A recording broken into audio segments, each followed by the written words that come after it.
한 주간 동안 잘 지내셨습니까? 코로나19 확진자가 이 지역에 또 생겼다고 하는 문자가 오를 때마다 또 이런 생각을 가지신 분들이 계실 것입니다. 그리고 어디를 가도 늘 불안한 마음들이 있을 수 있고 속히 종식되었으면 참 좋겠는데 하는 마음들이 있지만 매일매일 수십 명씩 생겨나는 이 코로나 확진자들로 인해서 여러분들의 마음이 편안하지 않으실 텐데, 아무튼 여러분의 심령과 여러분의 가정에 하나님이 주시는 은혜가 가득하게 차고 넘치게 되시기를 주님의 이름으로 축복합니다. 이 일곱 천사의 일곱 대접의 재앙의 이야기를 우리가 좀 더 자세하게 알 필요가 있어요. 왜냐하면 이 말씀이 우리들에게 굉장히 위로가 되기 때문입니다. 이제 우리가 다음 주에 아마겟돈 전쟁에 관한 이야기도 나누겠지만, 아마겟돈 전쟁 그러면 제가 어렸을 때부터 3차 세계대전 이런 식으로 이해를 해왔어요. 그런데 이 계시록 16장에 나와 있는 여섯 번째 천사가 진노의 대접을 쏟을 때 결국은 이 아마겟돈이라고 하는 곳에서 전쟁이 일어난다는 표현이 있는 것을 오해하면 전혀 다른 각도에서 성경을 바라볼 수도 있어요. 그래서 이 일곱 천사의 일곱 대접 재앙의 이야기를 우리가 좀 더 정확하게 알 필요가 있는데, 오늘 나누게 되는 1절로부터 9절까지에 있는 이 네 천사의 대접 재앙의 이야기와 10절 말씀부터 마지막 21절까지 남은 세 천사의 대접 재앙의 이야기로 나누어 볼 수 있습니다. 시간은 굉장히 빡빡하지만 우리가 9절까지 있는 말씀을 함께 나누게 될 텐데요. 1절 말씀을 한번 보세요. 1절 말씀은 이 일곱 재앙을 이해하는 데 굉장히 중요한 구절이에요. 1절 말씀에 보시면 성전에서 큰 음성이 나서 일곱 천사에게 말하는데, 너희는 가서, 일곱 천사들은 가서 하나님의 진노의 일곱 대접을 땅에 쏟으라고 하셨습니다. 성전에서 큰 음성이 났다.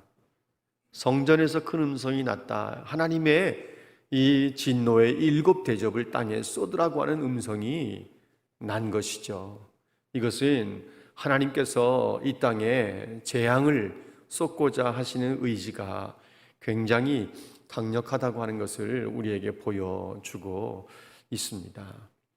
이 일곱 천사들이 하나님으로부터 하나님의 진노가 담겨 있는 일곱 이 대접의 재앙을 가지고 땅에 쏟으라라고 하는 이 말씀을 들었어요. 땅에 쏟으라고 했을 때 이 땅은 어디를 가리키는 것인가? 우리가 손으로 이렇게 만질 수 있고 우리가 서 있고 우리 눈에 보이는 이 물리적인 땅을 의미하는 것인가 하는 생각을 해볼 수 있어요. 그런데 첫째 천사는 진노의 대접을 땅에 쏟았어요. 둘째 천사는요, 바다에 쏟았어요. 셋째 천사는요, 강과 물 근원에 쏟았어요. 넷째 천사는요, 하늘에 쏟았어요. 그 하늘이 어딘가 하면 태양에 하나님의 진노의 대접을 쏟았다 그랬습니다. 그런데 여러분 보세요. 1절 말씀에 보면 첫째 천사에게만 하나님의 진노의 대접을 땅에 쏟으라고 말씀하신 것 아니에요. 일곱째 천사 전부에게 동일하게 말씀하시기를 하나님의 진노의 대접을 땅에 쏟으라고 했는데, 첫 번째 천사는 땅에 쏟고, 두 번째 천사는 바다에, 세 번째 천사는 강과 물 근원에, 네 번째 천사는 해에 쏟았다 이렇게 말하고 있습니다. 그러면 둘째 천사, 셋째 천사, 넷째 천사는 땅에 쏟으라고 하시는 하나님의 말씀에 불순종한 것인가 이렇게 생각할 수 있는데, 그래서 1절에서 말씀하고 있는 하나님의 진노의 일곱 대접을 땅에 쏟으라고 했을 때 이 땅은 눈에 보이고 우리가 서 있고 우리가 만질 수 있는 이런 물리적인 땅을 가리키는 것이 아니다. 이것은 상징적인 의미가 있는 것이라고 보셔야 됩니다. 12장 9절 말씀에서 여러분 12장 사건 기억하실지 모르겠습니다. 큰 용, 옛 뱀이라고도 하고 마귀라고도 하고 사단이라고도 하는 큰 용이 하늘에서 미카엘 이 군대장과 싸움을 하지 않았습니까? 그런데 이기지 못하고 패한다고요. 하늘에 있을 곳을 얻지 못하고 땅으로 쫓겨나요. 그래서 이 땅은 사단의 통치 영역이 되어버리고 말아요. 또 13장 8절 말씀에 보면 죽임을 당한 어린 양의 생명책에 창세 이후로 이름이 기록되지 못하고 이 땅에 사는 자들, 이렇게 표현되어 있어요. 생명책에 이름이 기록되지 못하고 이 땅에 사는 자들. 그러니까 이 땅이라고 하는 이 표현은 사단의 통치 영역 속에서 사단의 지배 아래 살아가고 있는 사람들을 가리키는 말이거든요. 그러니까 여기서 말씀하고 있는 이 땅은 하나님께서 7 천사들에게 7 대접을 땅에 쏟으라고 했는데 바로 이 땅은 단순히 우리가 서 있는, 우리가 만지는 이런 땅을 말하는 것이 아니라 사단의 모든 통치 영역을 통틀어서 땅이라고 표현을 하고 있는 거예요. 그러니까 지금 이 7 대접의 재앙은요, 사단과 그의 통치 속에 들어가 있는 모든 세력들, 모든 사람들, 모든 피조물들을 가리키는 것이라고 보셔도 돼요. 그런데요, 성경을 연구하는 학자들은 이 7 천사의 7 대접 재앙의 이야기가 이스라엘 백성들이 애굽을 떠날 때 출애굽 직전에 있었던 10가지 재앙이 바로 7 대접 재앙의 이 배경이 된다고 말하고 있습니다. 그래서 첫 번째 천사가 대접을 쏟아놓았을 때 독한 종기가 생기게 되는데 이것은 출애굽 때 6번째 재앙이에요. 바다에 진노의 대접을 쏟기도 하고 강과 물 근원에 진노의 대접을 쏟기도 하는데 이것은 첫 번째 나일 강이 변해서 피가 된 것을 배경으로 하고 있어요. 그리고 이 넷째 천사의 진노의 대접은 하늘에 해에 쏟았다고 했는데 이것은 이 출애굽의 10가지 재앙과는 약간 다른 이야기를 지금 하고 있습니다. 포인트는 뭔가 하면요, 출애굽 때 애굽의 백성들에게 내렸던 10가지 재앙은 철저할 정도로 애굽의 백성들에게만 내려진 진노라는 거예요.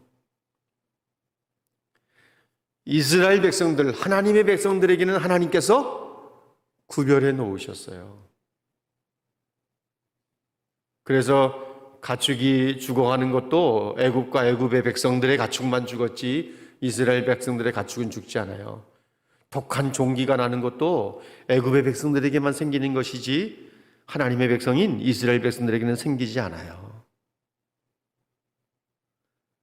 그러면 오늘 7 천사의 7 대접의 재앙의 이야기는 하나님의 백성들에게는 굉장한 위로가 되는 말씀이에요.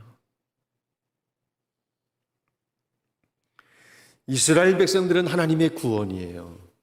하나님께서 철저히 구분하고 구별해 놓으셔서 그들을 하나님께서 건져내시고 결국은 애굽의 바로의 큰아들부터 시작해서 일반 평민들의 큰아들, 심지어 짐승들의 첫 새끼까지 다 죽는 그 밤에 이스라엘 백성들의 장남, 이스라엘 백성들 가정의 가축의 짐승의 첫 새끼들은 어느 누구도 죽임을 당하지 않아요. 애굽과 애굽 백성들에게는 하나님의 진노의 심판이지만 하나님의 백성들인 이스라엘 백성들에게는 구원의 축복이에요. 그래서 그들이 애굽을 떠나는 출애굽의 역사를 만들어내게 되는 것입니다. 오늘 이 7 천사의 7 대접 재앙의 이야기가 그와 같은데 오늘 이 말씀 속에서 우리가 첫 번째 재앙부터 넷째 천사가 대접을 쏟을 때 이 네 번째 재앙까지의 이야기를 우리가 한꺼번에 묶어서 이야기할 겁니다. 재앙의 대상은요, 하나님의 이름을 비방하면서 회개하지 않는 사람들이에요. 이 재앙의 대상은 하나님의 이름을 비방하면서 회개하지 않는 사람들, 다른 말로 말하면 짐승의 표를 받아 누리며 그 우상에게 경배했던 사람들, 또 다른 말로 말하면 그리스도 밖의 사람들, 이들이 이 일곱 대접의 재앙의 대상이 되는 것입니다. 일곱 천사의 대접 이야기도 출애굽 10가지 재앙의 이야기와 똑같은 현상이 나타난다고 말씀을 드렸는데, 하나님께서는 하나님의 백성들, 예수 그리스도의 피로 구속함을 받은 하나님의 백성들은 너무한다 할 정도로 하나님께서 구별해 놓으셔요. 철저하게 하나님께서 구별해 놓으세요. 여러분 2절 말씀을 보세요. 첫째 천사가 대접을 땅에 쏟았는데 모든 사람들에게 악하고 독한 종기가 나는 게 아니에요. 누구에게 납니까? 2절 같이 한번 읽어볼까요? 2절 같이 읽겠습니다. 시작. 첫째 천사가 가서 그 대접을 땅에 쏟음에 짐승의 표를 받은 사람들과 그 우상에게 경배하는 자들에게 악하고 독한 종기가 나더라. 모든 사람들에게 악하고 독한 종기가 난 게 아니에요. 짐승의 표를 받은 사람들, 그 우상에게 경배한 사람들에게 악하고 독한 종기가 생겼다고 말하고 있습니다. 말씀드린 것처럼 이것은 출애굽 직전에 있었던 6째 재앙과 흡사해요. 이 6째 재앙이 그 배경으로 하고 있는 것입니다. 애굽 온 땅의 사람과 짐승에게 티끌이 붙어서 악성 종기가 생겼는데 이스라엘 백성들에게는 한 사람에게도 악성 종기가 생기지 않았어요. 그러니까 첫째 천사가 진노의 대접을 쏟을 때 짐승의 표를 받고 큰 소리 치던 사람들, 그 우상에게 경배하면서 우상에게 경배하지 않았던 사람들을 핍박하고 고통을 주었던 그들이 승자였던 것처럼 보였지만, 하나님의 진노의 대접을 쏟을 때는 그들이 이 재앙의 대상이 되는 것이고 심판의 대상이 된다고 하는 것, 오늘 성경은 우리에게 너무나도 분명하게 말씀하시고 계십니다. 여러분 여기 보세요. 3절에서 둘째 천사가 바다에 대접을 쏟았는데 바다 가운데 모든 생물이 죽었다라고 말합니다. 이것은 출애굽 10가지 재앙 가운데 첫 번째 재앙을 배경으로 하고 있는 내용인데, 출애굽 첫 번째 재앙은 물론 강을 배경으로 하고 있습니다. 여기는 바다에 진노의 대접을 쏟았다라고 말씀하고 있는데 그 차이는 있어요. 그런데 이것을 단순히 바다로 보지 않고 이 바다를 어둠의 사단의 권세가 통치하는 영역으로 보기도 한다는 것입니다. 여러분 12장에서는, 계시록 12장에서는 여자를 죽이지 못했던 이 큰 용이 여자의 남은 자손과 싸우려고 어디에 서 있었다고 했습니까? 바다에 서 있었다고 그랬어요. 바다의 모래 위에 서 있었다고 말씀하고 있거든요. 13장 1절에서는 바다에서 뿔이 어리어 머리가 7개인 짐승이 올라오는데 이 머리에는 신성모독하는 이름들이 써 있었다라고 했어요. 바다에서 누가 올라왔다고요? 한 짐승이 올라왔어요. 그런데 이 바다는 우리가 그렇게 보고 싶어하고 가고 싶어하는 그 바다를 말하는 게 아니라 바로 사단의 통치 영역 속에 있는 것을 이렇게 표현하고 있는 거예요. 17장에 가서 보면 1절이라든지 15절 말씀에 보면 바다에 많은 물에 앉아있는 음녀가 있는데 15절에는 이 물은 백성과 무리와 열국과 방언들이라 그랬어요. 그러니까 바다에 하나님의 진노의 대접을 쏟아서 모든 거기에 있는 생물들, 바다 가운데 생물들이 죽더라라고 오늘 성경은 말씀하고 있는데, 이것을 단순히 바다에 모든 생명이 있는 생물들이 다 죽었다는 것으로 봐도 전혀 문제가 없는 것이고, 또 다른 해석에 이 바다를 사단의 세력이 통치하고 있는 그 세력 안에 있는 모든 피조물들을 가리키는 것으로 보아도 전혀 해석에 문제가 없다는 것입니다. 그러면 여러분 보세요. 바다를 그렇게 바라볼 경우에 여기에 하나님의 백성들은 아무도 해당이 되지 않습니다.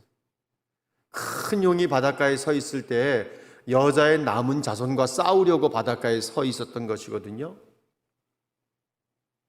또 바다에서 올라온 짐승도 신성을 모독하는 이름들이 가득한 7머리를 가지고 있었다고 했는데, 그래서 여기에 바다라고 하는 것은 단순히 우리가 바다라고 하자 이런 바다가 아니라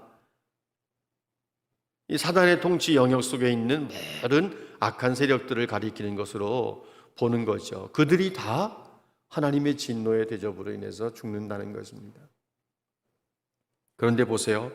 4절 말씀에 보면 셋째 천사가 강과 물 근원에 이 진노의 대접을 쏟았는데 피가 되었다고 말하고 있습니다. 피가 되었어요.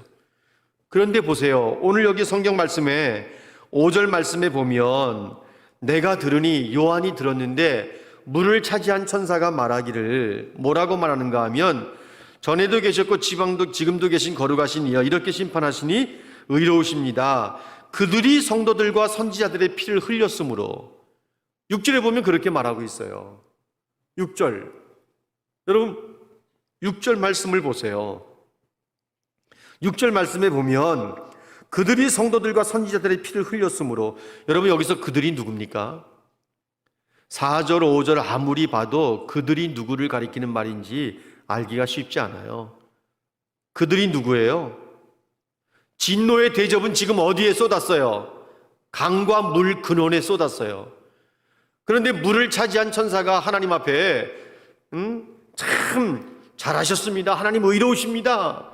그들이 성도들과 선지자들의 피를 흘렸기 때문에 그들에게 피를 마시게 하는 것이 마땅합니다. 이렇게 말하는 거예요. 분명히 이 셋째 천사는 진노의 대접을 강과 물 근원에 쏟았는데 그래서 피가 되었다고 말하는데, 물을 차지한 다른 천사는 말하기를 아니 우리가 이해하기 힘든 그들이 성도들과 선지자들의 피를 흘렸기 때문에 피를 마시게 하는 것이 마땅하다는 거예요. 그러니까 여기서 말씀하고 있는 그들이라는 것은 결국은 강과 물 근원에 있는 그런 존재들을 가리키는 것으로 우리가 볼 수 있는데, 그렇다면 여기 강과 물 근원이라고 하는 이 표현은 단순히 우리 눈에 보이는 물이나 강을 의미한다기보다는 이건 역시 사단의 통치 영역 속에 있는 악한 세력들, 하나님의 백성들을 대적하는, 교회를 대적한 세력들을 가리키는 것이라고 볼 수 있는 거죠. 강과 물 근원이 단순한 자연 세계를 의미하는 게 아니에요. 아니 강이나 물 근원이 어떻게 성도들과 선지자들의 피를 흘리게 할 수 있습니까? 그렇게 할 수 없는 거죠. 그러니까 이것은 강과 물 근원은 단순히 자연 세계를 의미하는 것이 아니라고 하는 것, 이건 역시 하나님의 백성들을 박해하고 피 흘리게 만들었던 교회를 대적하는 세력들을 가리키는 것이라고 말할 수 있는 거예요. 그런데 여기서 하나님의 백성들이 피를 마십니까? 그렇지 않습니다. 그러면 넷째 천사가 하나님의 진노의 대접을 해에 쏟았을 때 해가 권세를 받아서 사람들을 불로 태워요. 불에 태움을 당해요. 그런데 여기 8절과 9절 말씀에 보면 불에 태워진 사람들이 다 죽는 게 아니에요. 불에 태워진 사람들이 그러면서도 여전히 이 권세를 가지고 행하시는 하나님의 이름을 비방하고 회개하지 아니하고 하나님께 영광을 돌리지 않았다, 이렇게 말하고 있습니다. 그러니까 지금 해가 권세를 입어서 불로 그들을 태운다고 했는데 그들은 하나님의 이름을 비방하고 회개하지 않고 하나님께 영광을 돌리지 않는 사람들을 가리키는 말이에요. 여기에 하나님의 백성들이 포함이 됩니까? 하나님의 백성들 포함되지 않아요. 그래서 저는 이 말씀을 보면서 야, 이거 참 묘하고 신비하다 그랬어요. 세상을 살아갈 때는 세상의 권세와 권력을 가지고 하나님 두려워할 줄 모르고 막 휘둘렀던 사람들이 승자인 것처럼 보이고 그들이 세상 살만 나는 사람들인 것처럼 보였는데 하나님께서 진노를 행하시고 재앙을 내리실 때는 그들이 하나님의 진노의 대접 속에 들어가 재앙을 당하게 되는 것이구나. 이런 것들을 보게 되는 거예요. 그러니까 첫째 천사부터 넷째 천사가 대접을 쏟을 때까지 그 대상자들은 다 그리스도 밖의 사람들이에요. 물론 하나님의 백성들이 그 파급 영향, 고통이 전혀 없었을 것이라고 말하기는 쉽지 않습니다마는 짐승의 표를 받고 위너 역할을 하며 승리자의 어떤 노릇을 하면서 우상에게 경배하며 큰 소리 치면서 하나님의 이름을 비방하고 하나님이 어디 계시냐고, 하나님이 어디 있느냐고, 하나님을 믿으려면 내 주먹을 믿으라고 말했던 사람들이 회개할 줄도 모르고 하나님께 영광을 돌릴 줄도 몰랐던 그 사람들이 하나님의 심판의 대상이고 그들이 하나님의 재앙의 대상인 것을 우리는 분명히 알아야 될 것입니다. 여러분, 하나님의 심판은 참되고 의로우십니다. 하나님의 심판은 참되고 의로워요. 사람은 실수가 많아요. 그런데 하나님 실수 없어요. 하나님 실패하시는 일도 없어요. 언제나 참되시고 언제나 그분은 진리 가운데 행하시는 분이세요. 언제나 그분은 진리 가운데 행하시는 분이세요. 언제나 그분은 옳으세요. 그분은 의로우신 분이세요. 오늘의 말씀을 보더라도 셋째 천사가 대접을 강과 물 근원에 쏟으니까 피가 되었어요. 그때 물을 차지한 천사가 뭐라고 말합니까? 전에도 계셨고 지금도 계신 거룩하신 이요, 이렇게 심판하시니 주님은 의로우신 분이십니다. 이렇게 말하고 있어요.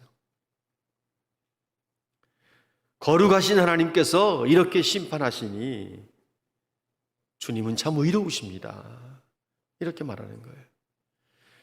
강과 물 근원의 진노의 대접을 쏟았는데 그들로 하여금 피를 마시게 하는 것이 합당합니다. 이러면서 거룩하신 하나님께서 이렇게 심판을 행하시니 주님은 참 의로우십니다. 이렇게 말하는 거예요.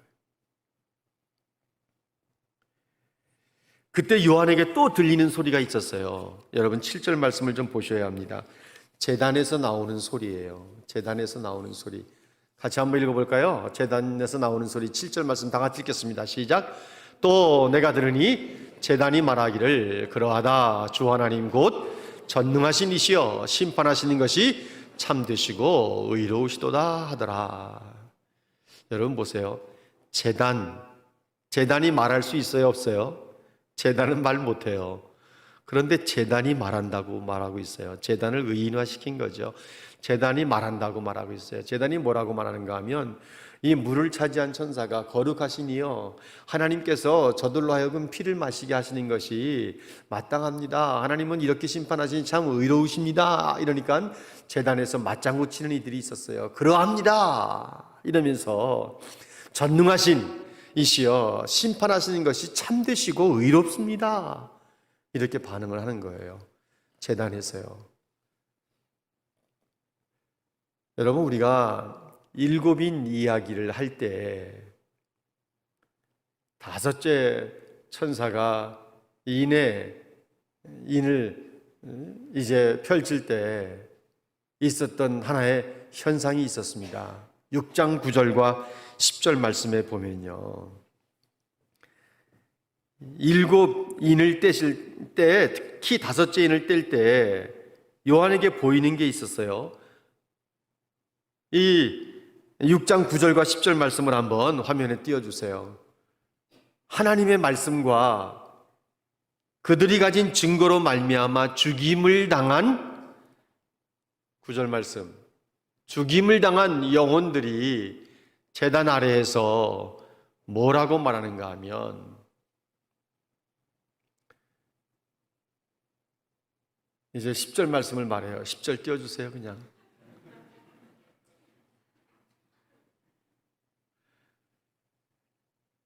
죽임을 당한 영혼들이 제단 아래에서 뭐라고 말하는가 하면 큰 소리로 부르는 거예요. 거룩하고 참되신 대주제여 땅에 거하는 자들을 심판하여 우리 피를 갚아주지 아니하시기를 어느 때까지 하시려 합니까? 그러니까 하나님의 말씀과 그들이 가진 증거, 예수로 말미암아 예수를 전하며 사는 것으로 인해서 죽임을 당한 영혼들이 제단 아래에서 큰 소리로 하나님 앞에 부르짖는 거예요. 거룩하고 참되신 대주제여, 땅에 거하는 자들을 심판하여, 여기 또 땅이 나오지 않습니까? 땅에 거하는 자들을 심판하여 우리 피를 갚아주지 아니하시기를 어느 때까지 하시려 합니까? 이러는 거예요. 그때 하나님께서 뭐라고 말씀하시는가 하면, 아직 잠깐 동안 쉬어라. 내 동무, 내 친구 종들과 형제들이 죽임을 당해서 그 수가 찰 때까지 너희는 좀 더 쉬어라 그러셨어요. 그런데 오늘 7절 말씀에서 제단에서 소리가 나는 거예요. 하나님께서 천사들을 통해서 대접을 이 강에 물 근원에 쏟으셨을 때 천사가 이렇게 행하셨으니 참 의로우십니다. 거룩하신 주님. 이러니까 거기에 바로 제단 아래에 서 있으면서 큰 소리로 참되시고 거룩하신 대주제이신 하나님, 땅에 거하는 자들을 심판하여 우리 피를 갚아주지 아니하시기를 어느 때까지 할 겁니까? 라고 소리쳤던 바로 그들이 맞장구를 치면서 그러합니다. 전능하신 하나님, 그러면서 이렇게 심판하시니 우리 주님은 참되시고 의로우십니다. 이렇게 반응을 보이는 거예요. 그러니까 이게 지금 제단 아래서 소리를 내면서 반응을 보였던 이들은 바로 다섯째 인을 떼실 때에 제단 아래에서 우리 피를 갚아주지 아니하시기를 어느 때까지 할 겁니까? 라고 외쳤던 하나님의 말씀과 그들이 가진 증거, 복음을 전하며 예수를 전하며 사는 것 때문에 억울하게 죽임을 당한 영혼들이 지금 맞장구를 치는 거예요. 그러합니다. 천사가 하나님이 이렇게 심판하시니 참 의로우십니다. 그러니까 그러합니다. 이러는 거예요. 전능하신 하나님, 이렇게 심판하시니 하나님은 참 참되시고 의로우신 분이십니다. 이러는 거예요. 사랑하는 여러분 이런 생각 드실 때 있을지 몰라요. 하나님은 뭐 하시나? 이렇게 어렵고 힘들고 죽겠는데 하나님 도대체 뭐 하시나? 이런 생각 드실 때 있었을지 몰라요. 그런데 여러분, 하나님이 아무것도 안 하는 것 같아도 하나님은 여전히 지금도 일하고 계십니다. 누구를 위해서? 하나님의 백성들을 위해서. 하나님의 백성들을 위해서 일하고 계시는 거예요. 여러분들이 성경적인 역사관을 갖는다고 하면, 성경적 역사관을 분명히 안다고 하면 지금 하나님은 도대체 뭐 하고 계시는 겁니까? 라고 말하고 싶은 마음이 있어도 하나님은 여전히 지금도 하나님의 백성들을 일하고 계시는 거예요.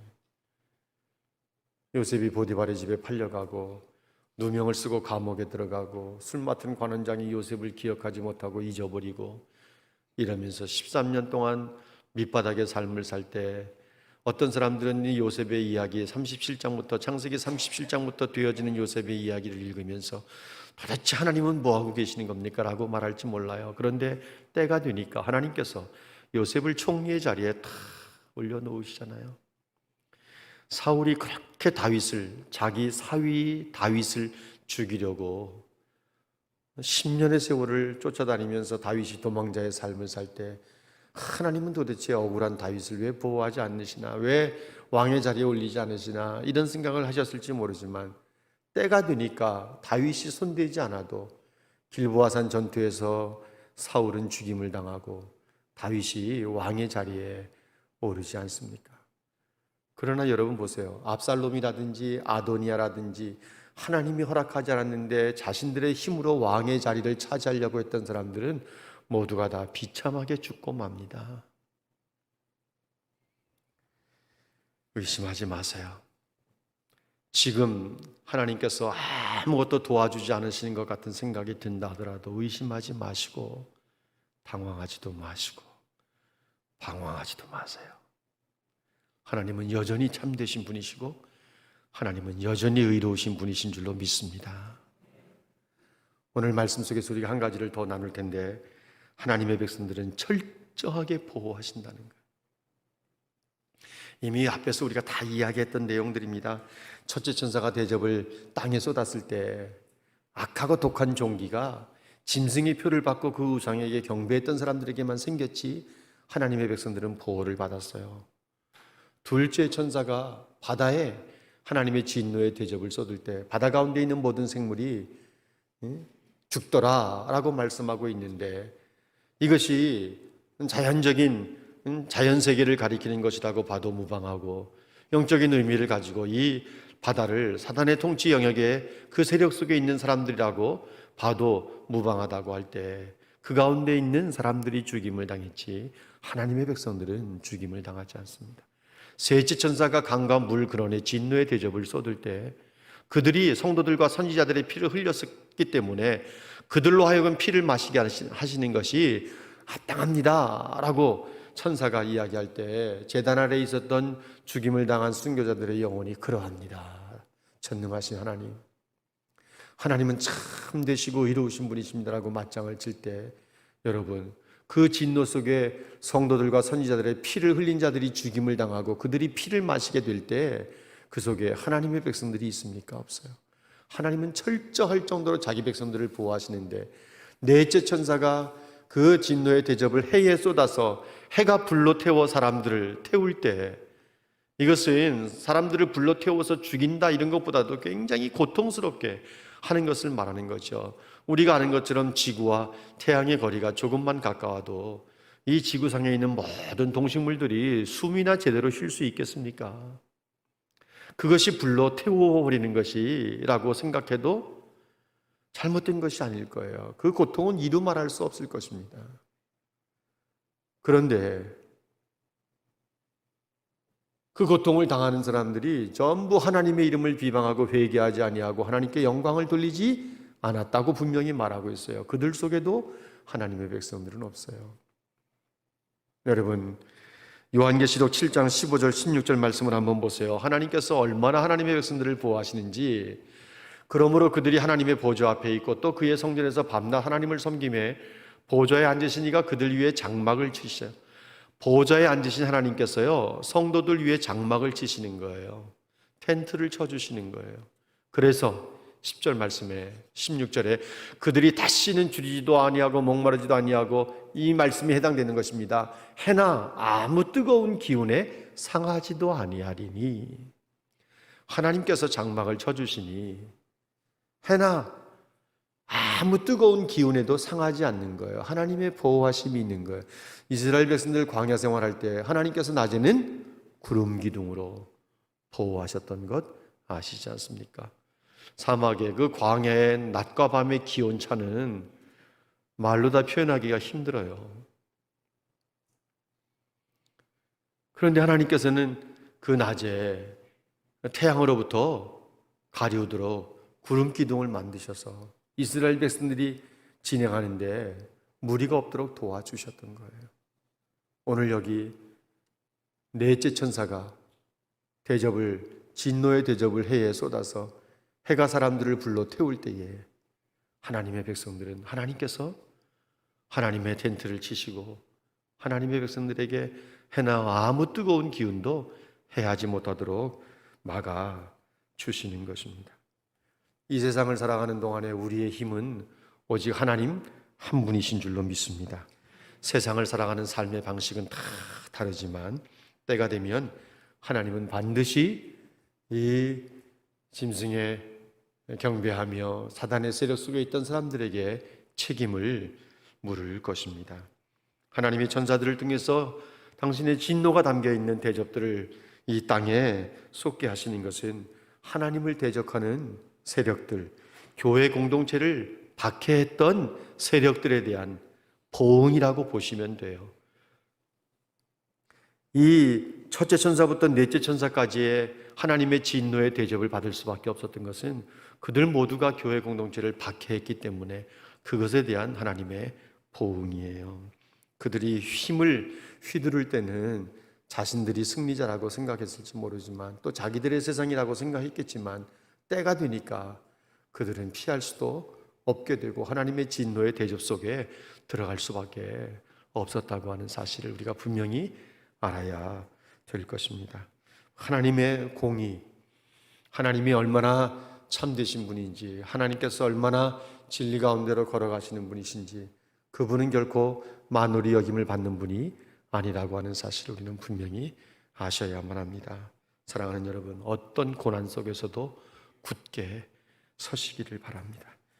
우리들의 신앙으로 도저히 이해되지 않는 그런 상황, 그런 일들을 겪는다 하더라도 조금 더 당황하거나 방황하지 말고 여전히 하나님을 사랑하시고 하나님을 사랑하는 그 모든 사람들 합력하여 선을 이루게 하실 것을 믿으면서 하나님의 말씀 붙잡고 주어진 삶을 승리로 만들어내시는 하나님의 백성들 되시기를 주님의 이름으로 축원합니다.